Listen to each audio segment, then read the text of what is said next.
today, for the first time since the pandemic began, more people are hospitalized with the flu than COVID in North Carolina. And this is something a lot of people are talking about this afternoon. Yeah, that's right. Today, the state reporting 8 more people have died from the flu since last week, 2 of whom were kids. WRL's new health reporter, Grace Haba, breaks down some of the latest data we're seeing from the state and shares what a local doctor, Grace, has to say about keeping your family safe.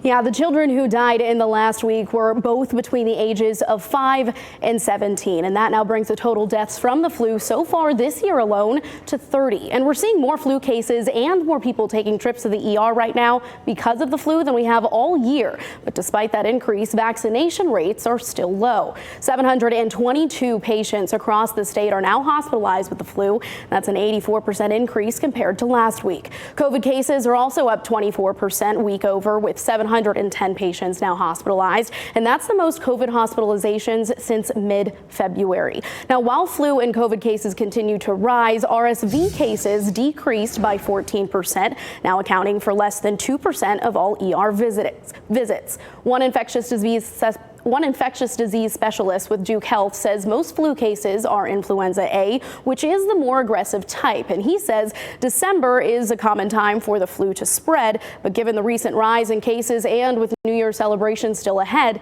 he thinks the worst is likely to come. When we're on a hospital side of things, we see things late. You know, you've already been sick usually for a good number of days by the time we see our numbers go up.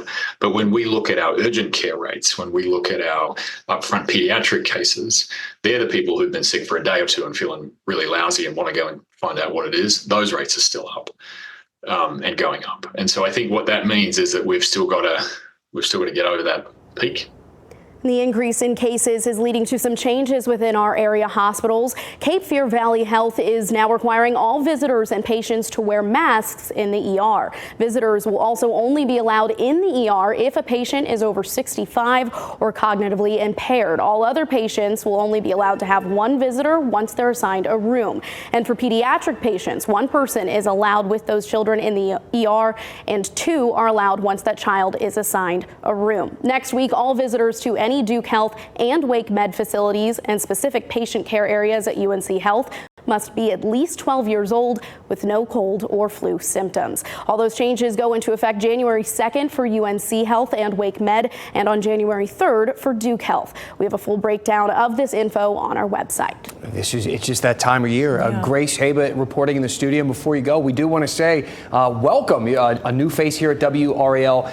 She'll be our health reporter. Such an important person. We need an expert like that in the room. Oh my gosh, we are so glad to have you with us, and we know you'll be staying on top of a lot. Thanks again. Thank you.